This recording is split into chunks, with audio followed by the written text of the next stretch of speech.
Charles "Lucky" Luciano, the #1 gangster of all time. Intelligent, ruthless, and a visionary. Luciano transformed the Mafia from warring street gangs into a highly sophisticated empire. Under Luciano, the Mafia grew to be bigger than General Motors. And by the time he'd finished, the mob was raking in $40 billion a year. Lucky Luciano is a quintessential American. Using his cunning and his intelligence, rises to a position of fantastic power and wealth. This is the story of the man who put the organized into organized crime. One man changed the whole texture and landscape of crime in America. There's no question that Luciano invented the modern mafia. But where were the law enforcers? Why was nobody able to stop him?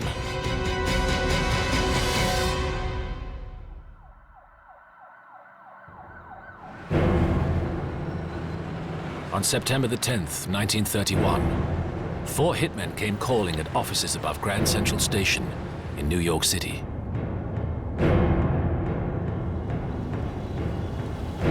Their target, New York's top mafia boss, Salvatore Maranzano.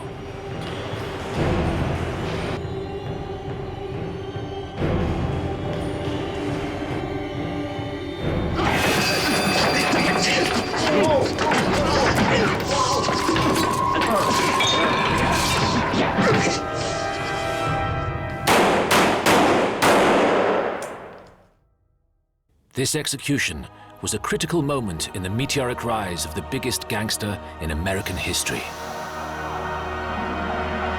Charles "Lucky" Luciano. Once in every generation comes along a dynamic criminal genius mind.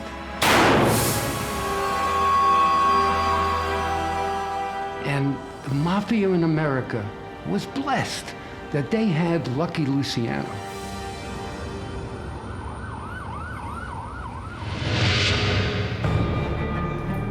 Luciano had begun his career as a top hitman for New York Mafia don Giuseppe "Joe the Boss" Masseria. Masseria headed the largest Italian gang in the city and ruled the streets in the early 1920s.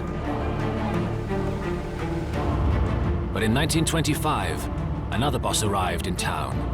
His name was Salvatore Maranzano, from the infamous mafia town of Castellammare del Golfo in Sicily. And he was eager to seize control of Masseria's empire. When tensions mounted between the two leaders, the killings began. The streets of New York turned red. The underworld called it the Castellammarese War. But for one man, all this chaos was the opportunity he was waiting for. Luciano had always been against the bloodbath, arguing that gunfights and bodies were bad for business and attracted too much police attention.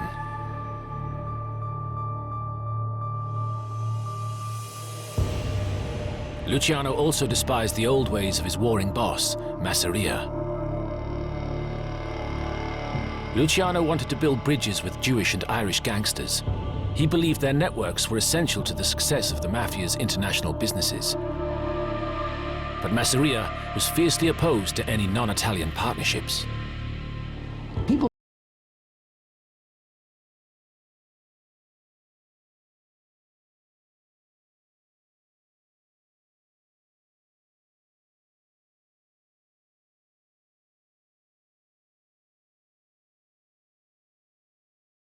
After 18 months of fighting, with no end in sight, Maranzano told Luciano that if Masseria was eliminated, he would not take revenge on his men.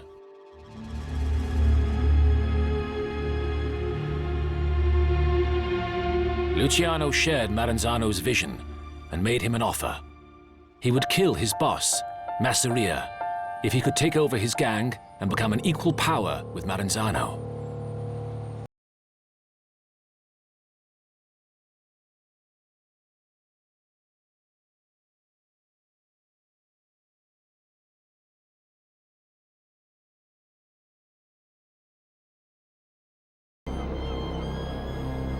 Luciano invited Masseria to a lunchtime meeting at one of his favorite restaurants, the Nova Villa Tamaro, in Coney Island, New York.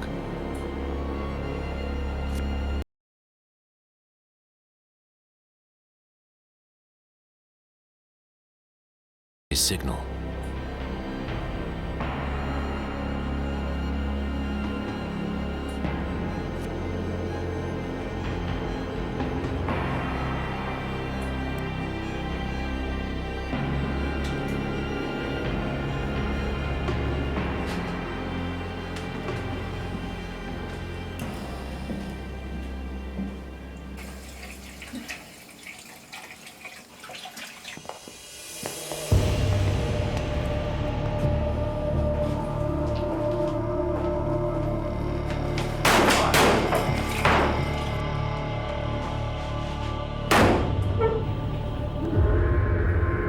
With Masseria's murder, Luciano signaled to the underworld that the Castellamarese War was over.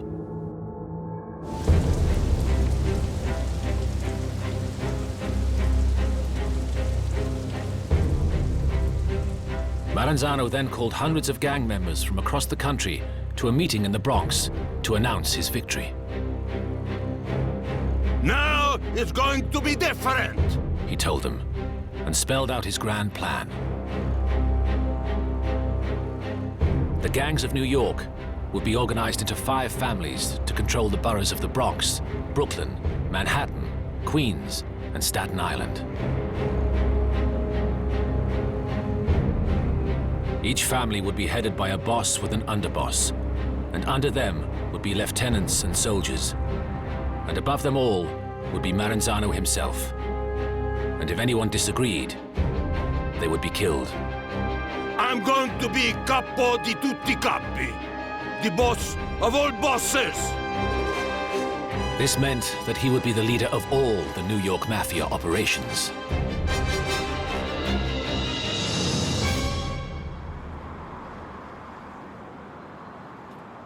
His speech enraged Luciano. Maranzano had backtracked on his promise of equality, and now Luciano was determined to strike back.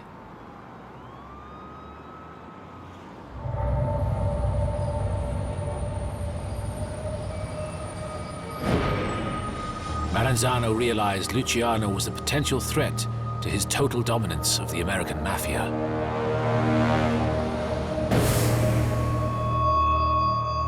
So Maranzano contracted the notorious Irish killer, Vincent Mad Dog Cole, to get rid of Luciano. Cole was a lone, out-of-town hitman for hire and would be perfect for the job.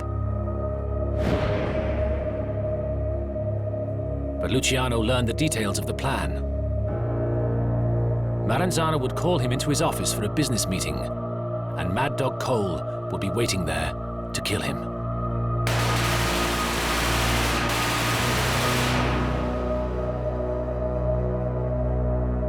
For Luciano, it was now a question of kill or be killed.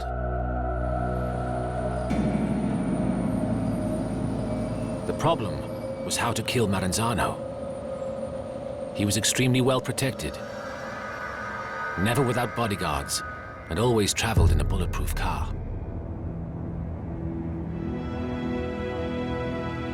Tax agents and accountants were frequent visitors to Maranzano's offices, and Luciano realized that this was his way in. On the day Luciano was to have his meeting with Maranzano, he would send his hitmen instead, all posing as taxmen. As an extra touch, they would be Jewish, as he knew Maranzano despised them.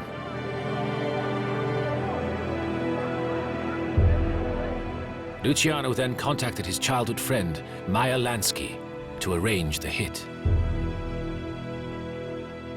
It is said that Lansky then rented a remote house in the Bronx for the 4 killers to prepare for the hit.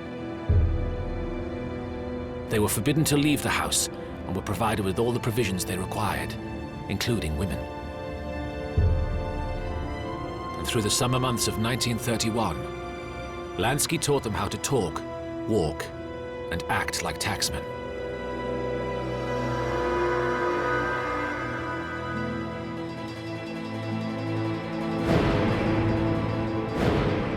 Then in September, the call came through.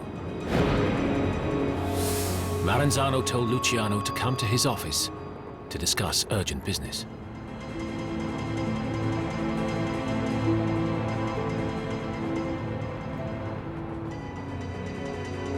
On September the 10th, 1931, Luciano sent the 4 hitmen to Maranzano's offices above Grand Central Station in New York.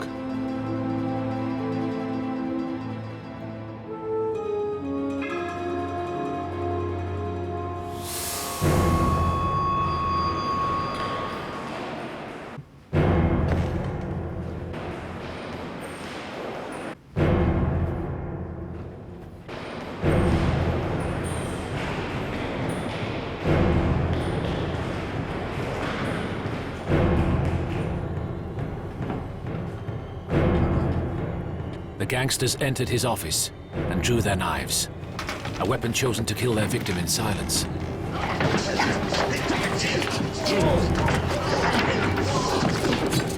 But Maranzano would not go down without a fight.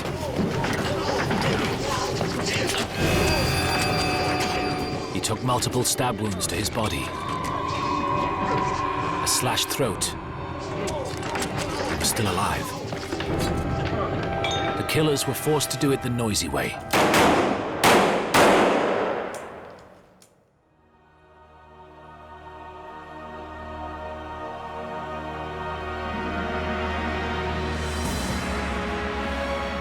With the death of Maranzano, Luciano's time had come. At last, Luciano would realize his vision to reach out across America and organize organized crime. One of the first people he turned to was someone he'd known since they were both street kids. Luciano started out by offering protection to Jewish schoolboys targeted by Irish gangs. One day, he squared up to a small boy on his way home. If you want to keep alive, Jew boy, you gotta pay us 5 cents week protection money. The schoolboy stared him in the eye and told him to Go fuck yourself. It was Lansky, a young Polish immigrant and the man who Luciano had turned to when he needed hitmen for Maranzano's execution. From day one, we're talking when they're in their early teens, they knew each other. They were thugs then. But they developed this relationship where they built it into an empire. Lansky became Luciano's right-hand man and chief business executive.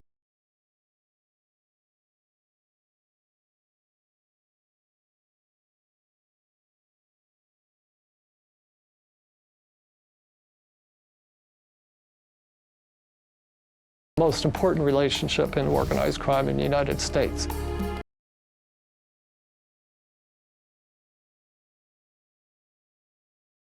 Anything to paper.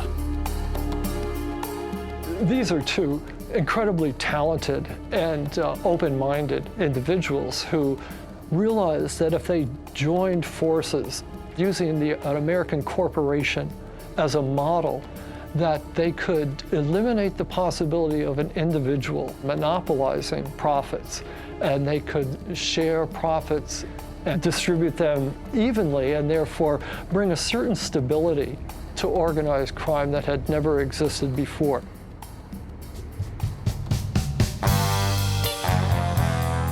And there was another Jewish gangster to get Luciano to think big.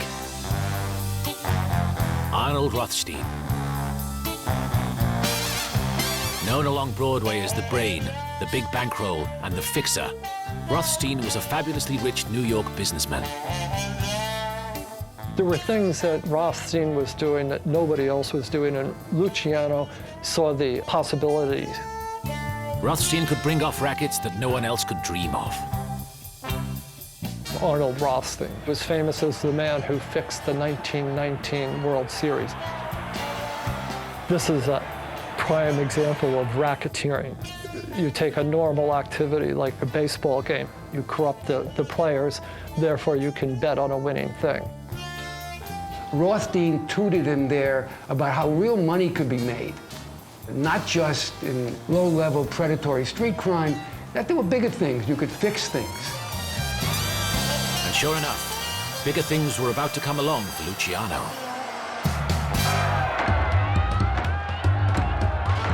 In 1919, the US government did an incredible thing. It banned alcohol, believing that it was leading to the moral destruction of the nation. The ban was known as Prohibition, and with America wanting to drink, it was a gift to organized crime gangs, especially in the thirstiest cities like New York. They saw a real gold mine in Prohibition. And what it did was it turned some of them, like Luciano, they had to become executives. Because now they had to run organizations that either imported booze or manufactured it, and you had to distribute it. So in that sense, they had to run a real organization. It wasn't just go out and mug somebody on the street. You had to be smart now, because you were dealing, instead of thousands, you were dealing with millions. So it turned these people who were really inexperienced, old-fashioned outlaws into business criminal executives overnight. Luciano, Lansky, and Rothstein proved to be quick learners, and soon they became very rich indeed. Now that wealth translates into power. It translates into political power. It means that you can buy political protection. It means that you can buy police protection, because alcohol is something everybody wants to do. So they are willing to collude with gangsters. What they don't understand is that once you cooperate with gangsters, you've sold your soul, and the gangsters understood this. With New York City full of booze, and cops, judges, and council officials being bribed all over the place, Luciano and his associates had free rein to take control of whatever they wanted.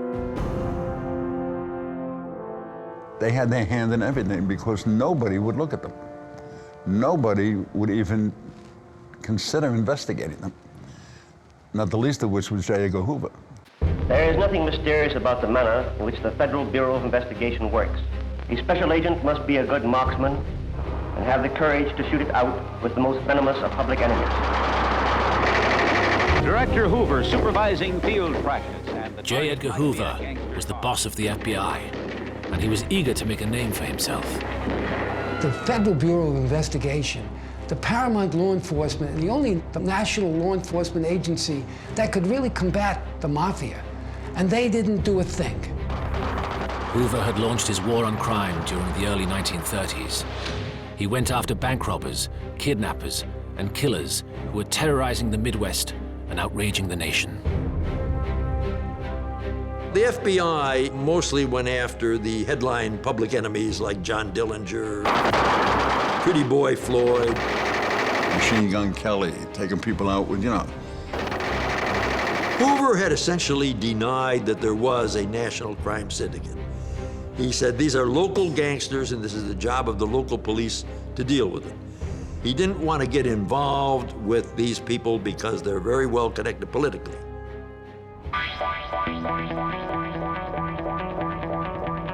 Realizing nobody was going to come after him, Luciano was able to expand his vision and develop new ways for the Mafia to grow. Luciano saw and could predict that by the late 20s, Prohibition was going to end in America.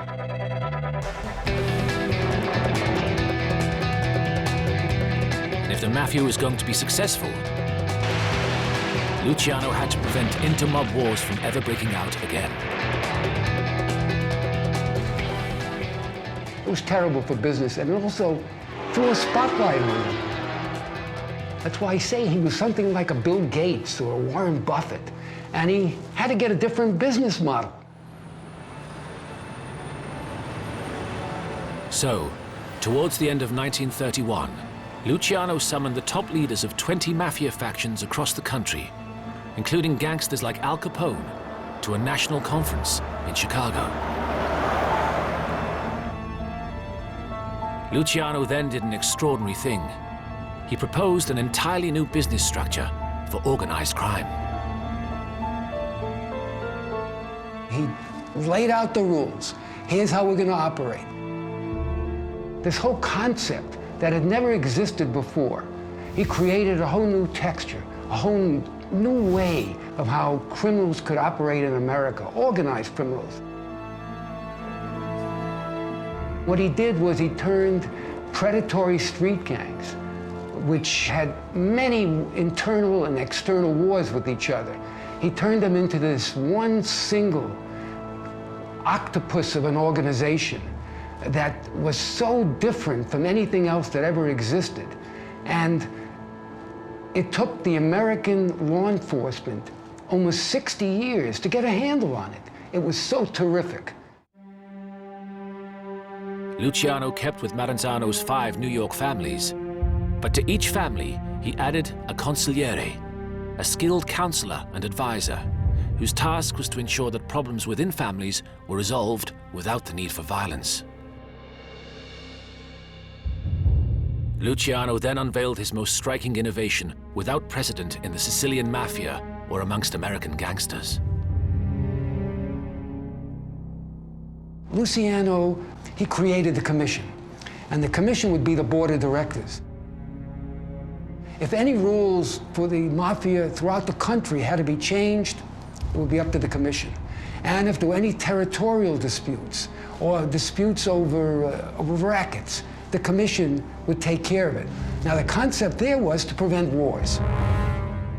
It is almost precisely what the various countries around the world did when they were faced with the same problem post-World War II. They created the United Nations.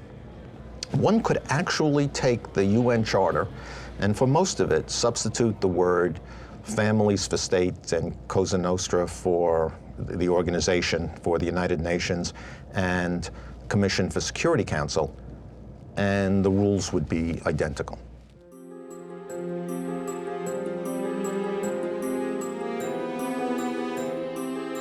As proof of his good intentions, Luciano introduced one other startling change.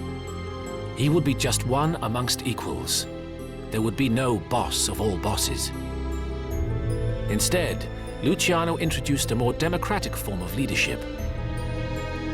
The commission would consist of a board of 7 family directors, 5 in New York and 1 each in both Chicago and Buffalo. Each would have a single vote with all the decisions determined by the majority. This would ensure all the leaders of the most powerful families had an equal say. He was this incredible, dynamic genius who saw how the landscape and how the tapestry of the Mafia had to be organized. Here is somebody who comes along in 1931 and envisions that if the Mafia was going to prevail and succeed, it had to be a mirror image of American capitalism. Luciano had come up with a business structure. It would last for the next 50 years. And because it worked so perfectly, everything was now up for grabs.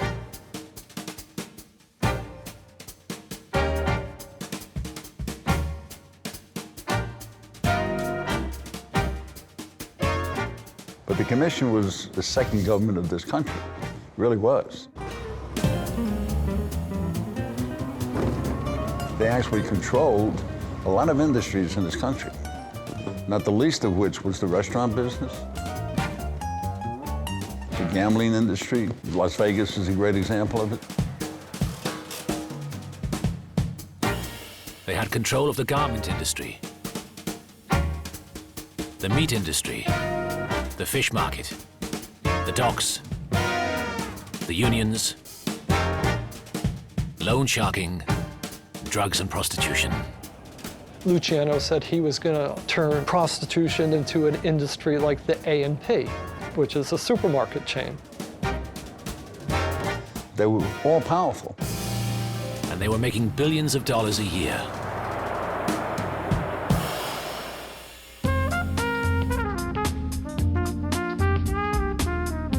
And what was good for the Mafia was good for Luciano, too.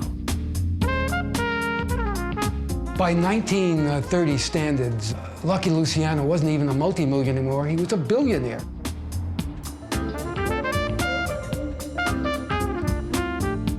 Luciano took a suite in one of the most luxurious hotels in the world, the Waldorf Astoria, and checked in under the name of Charles Ross to protect himself from rival gangsters. The kind of money he was reaping in millions every week, and he suddenly became a really sharp dresser. Had ladies on his arms all the time, had a private plane. He flew around to racetracks all over the country. Luciano was also a bachelor and party animal. He rose late, wore handmade suits and shoes from England, and danced the nights away with chorus girls and nightclub singers. And he operated in this kind of almost open fashion as this suave, debonair type who could roam around New York, nightclubs, he had pieces of everything. Luciano wined and dined with politicians and rubbed shoulders with stars like Frank Sinatra and the actor of many classic gangster films, George Raft.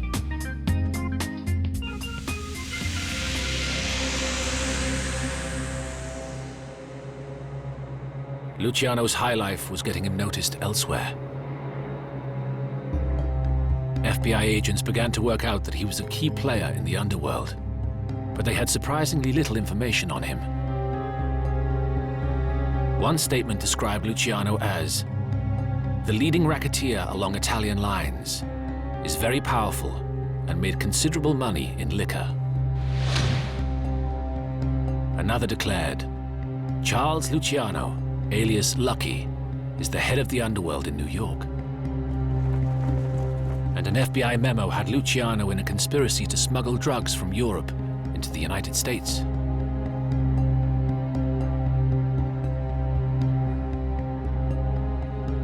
They also had in their hands local police records, which showed Luciano had been arrested 35 times for offenses ranging from traffic violations to assault and robbery with a gun.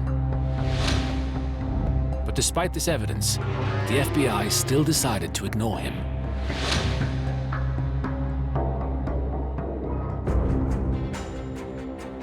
But there was a man determined to get Luciano. His name was Thomas E. Dewey. We have made a real start on cleaning the gangsters out of New York.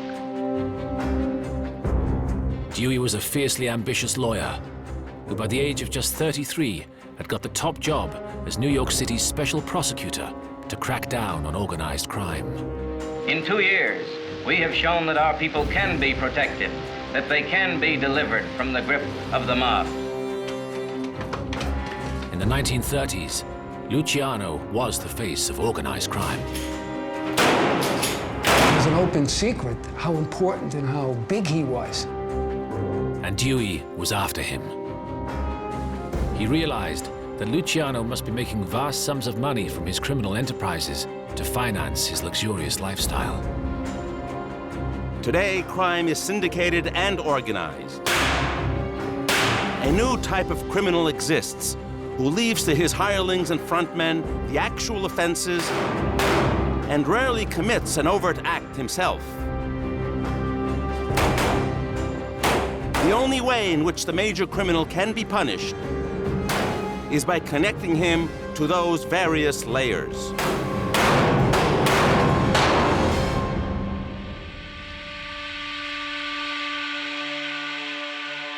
But Dewey had a tough time finding anything he could pin on him. Luciano was careful with every step he took. He was wary of wiretaps, cautious with his telephone conversations, and like his close friend, Meyer Lansky, kept no records on paper. All the incriminating details were in his head.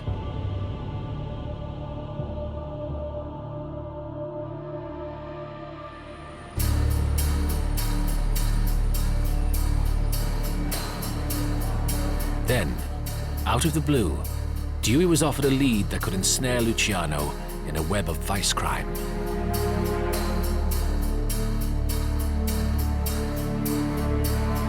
A series of police wiretaps in local brothels uncovered clues that an organization called the Combine controlled around 300 establishments in Manhattan and Brooklyn.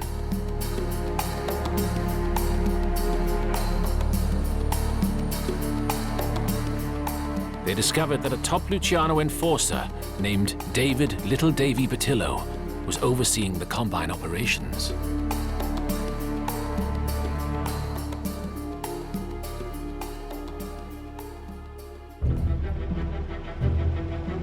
In January 1936, Dewey's investigators raided 80 brothels in the New York City area and arrested over 100 prostitutes and madams.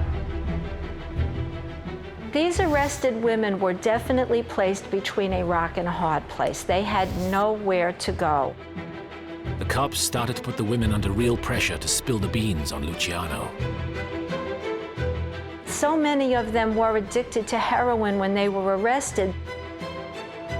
Cops waited until the 4th day of the cold turkey withdrawal, when they were climbing the walls and desperate, to get them to agree to testify against the mob. Dewey's investigators managed to get 3 or 4 people to flip, to turn. And incredibly, they claimed that they had seen Luciano at meetings where he discussed what kind of percentage his family was getting from these whorehouses.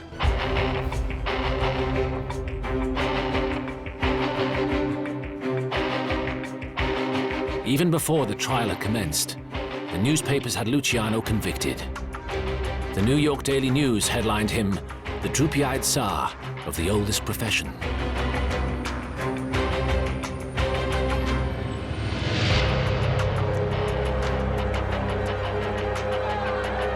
The trial began on May the 12th, 1935. Dewey reigned forth in his opening statement.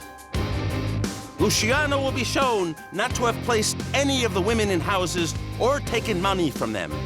Instead, he set up his apartment in the Waldorf Astoria and was the czar of the ring. We will show that Luciano's function was to rule. All other defendants were his servants. Dewey lined up 68 witnesses, mainly hookers, pimps, and madams, who had been promised shorter sentences, immunity, or probation from aiding the prosecution. Dewey's main strategy was to depict the prostitutes as desperate victims of the Depression, exploited and terrorized by the Combine's ruthless enforcers.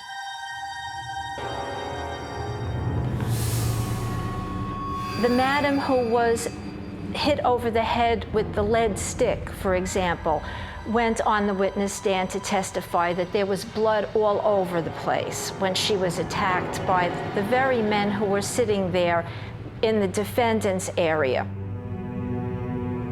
One of the key witnesses was the notorious Madam Cokie Flo.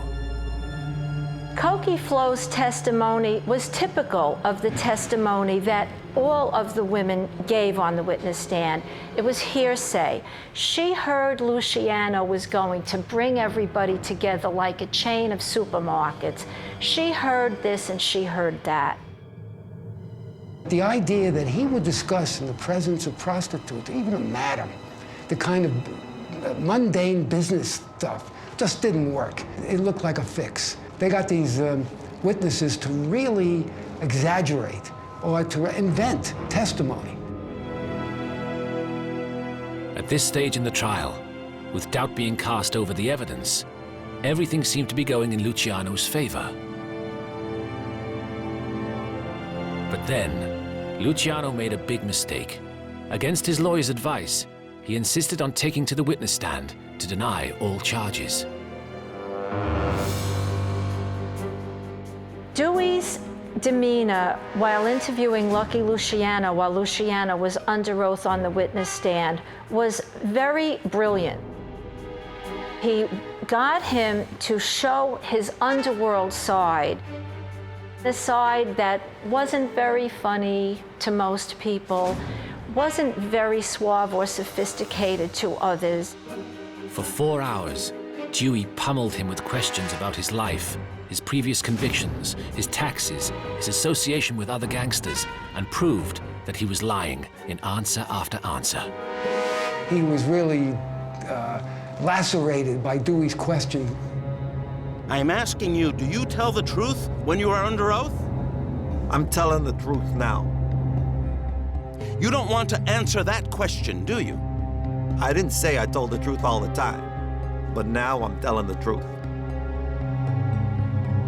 Dewey's onslaught had now reduced Luciano to a perspiring, squirming wreck. Far from being an honest businessman, he was revealed as a tax evader. You have not paid a dime to the state government yet. Is that right? That's right. And that is because the federal state prosecutes big gangsters and the state does not by income tax. Isn't that so? I don't know. Dewey even brought out information, very embarrassing to Luciano, that he had once, when he was a young man, had been an informer in a narcotics investigation. So it made his whole reputation look a little tainted. Here was this top guy. Turned out that once he had been a rat to save his skin.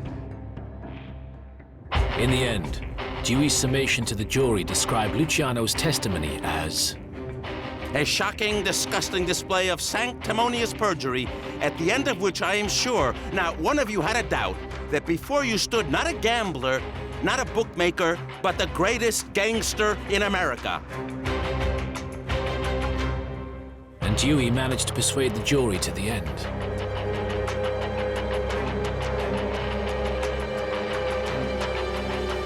Luciano was convicted on 62 counts of compulsory prostitution. Justice McCook gave the sentence. I am not here to reproach you, but since there is no excuse for your conduct nor for your rehabilitation, to administer adequate sentence, I hereby pronounce a sentence to serve from 30 to 50 years. The sentence probably did not fit the crime, but it was an instrument on the part of Dewey and the prosecutor's office to try to rid New York of the elements of organized crime that were the most threatening. Dewey was a crime-busting hero, and it was the start of his meteoric career. He became the governor of New York in 1942 and twice ran for presidency. Once the alliance between criminals and politicians is smashed, racketeering will come to a prompt end. In his memories of the case, Luciano wrote, I still get madder at Dewey's crap more than anything else. That little shit with the mustache comes right out and admits he got me for everything else but what he charged me with. He knew I didn't have a fucking thing to do with prostitution. Not with none of them broads. But Dewey was such a goddamn racketeer himself in a legal way that he crawled up my back with a frame and stabbed me.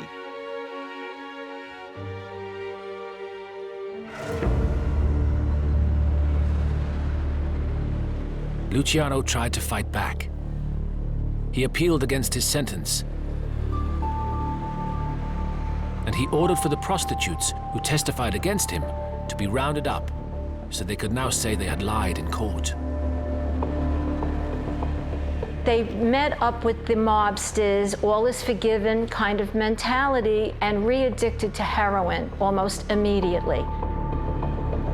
Once they were re-addicted, they brought them cross-country to offices in California, signed briefs that they were rescinding their prior testimony and that they did not mean it, that they told a bunch of lies. But despite his efforts, Luciano's appeal failed.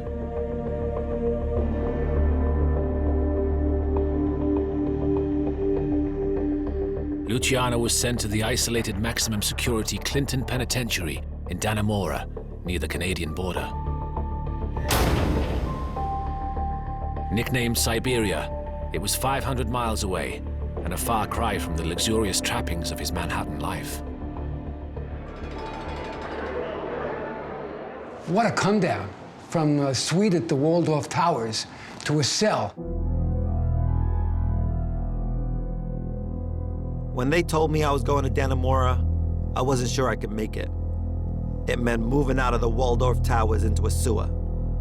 The worst part of it was, we didn't have any connections up there, and that meant I was in for a rough time. I was willing to put up $1 million bond, and I told them that as soon as I heard that I was going to Dannemora. But once they had me, they wasn't gonna let me go. But anyone who thought Luciano was finished was mistaken. His foresight in setting up the commission now showed itself.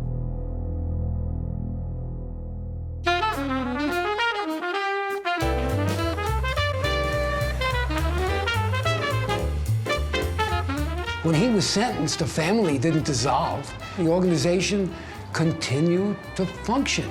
And this is, again, the wisdom of Lucky Luciano, that even though he, the originator, is the first boss to be convicted, he proves his point.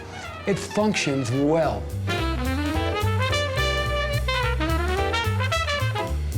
Although Luciano remained the boss, Frank Costello, a highly regarded and well-known figure in New York's underworld, took over the day-to-day running of his empire.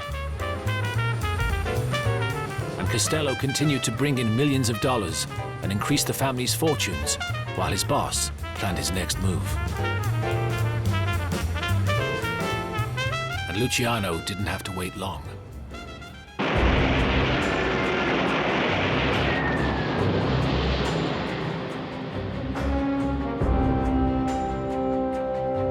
When America entered the Second World War in 1942, he found that his country needed him. The war in the Atlantic was going badly for the Allies.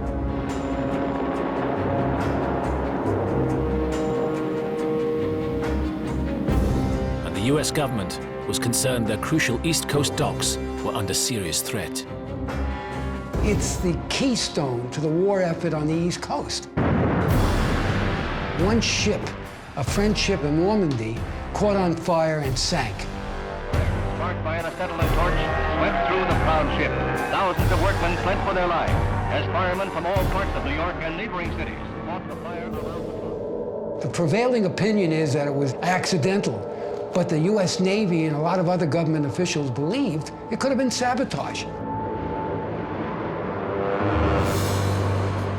Naval intelligence, desperate to prevent further attacks and German spies from infiltrating the docks, sought the help of the mobsters who controlled the waterfronts. But if they were going to get the help of the dockers, they had to get the Mafia's permission first. Luciano was so powerful that the Mafia bosses would not consent. These are not patriots. They're not stepping up to the government and saying, yes, sir, and saluting. They're saying, we have to get approval from the boss, our boss. Our boss is not the President of the United States. Our boss is Lucky Luciano, and he's in prison.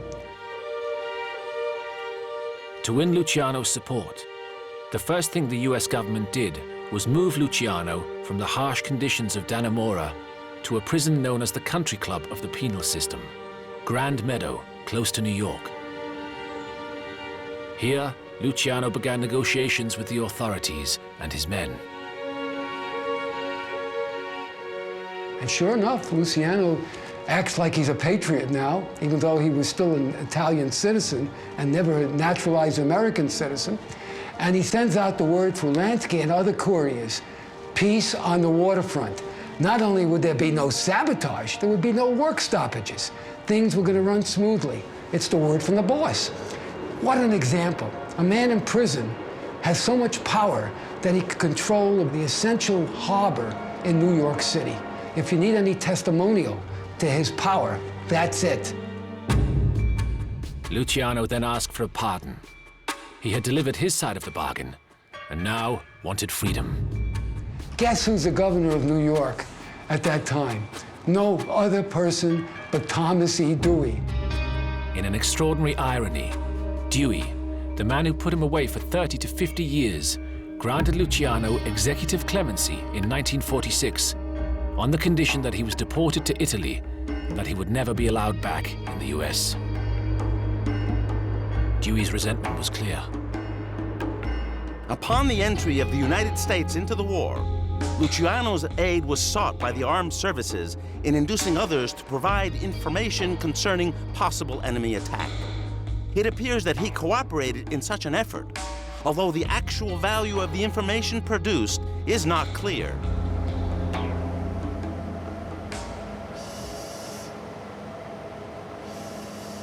Luciano had served just 10 years of his 50-year sentence when he left American shores on February the 10th, 1946, bound for Sicily.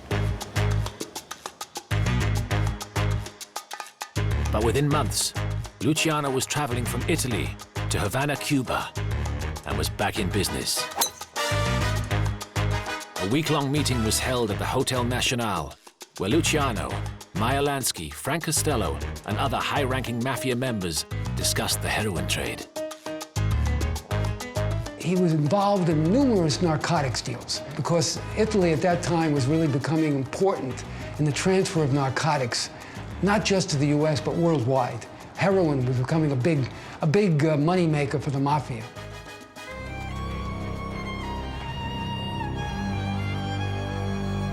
In 1957, in Palermo, Sicily, Luciano was reported to be overseeing meetings with more than 30 Sicilian and American Mafia leaders to create the world's largest heroin exporting rackets.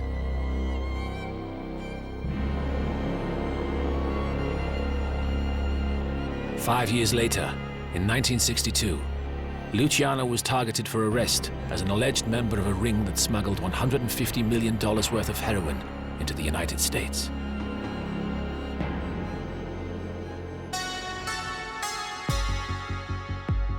But before the authorities could get him, Luciano died of a heart attack in Italy. He was 65. A guy who could demand respect. Luciano was the power to be. He ran the show, willing to resort to violence if he had to. And the system worked. I mean, the guy was good. Charles Lucky Luciano's reign had been a remarkable one. He transformed the Mafia from the warring street gangs into a highly sophisticated empire. Under Luciano, the Mafia grew to be bigger than General Motors. And by the time he'd finished, the mob was raking in $40 billion a year. And while there had been run-ins with the local law enforcement agencies, the FBI hadn't even known it existed. And if anyone likes to think of Luciano as a criminal genius, they should not forget that he had many people killed, condemned many others to drug addiction and prostitution, and left a terrible wake of misery and suffering behind him.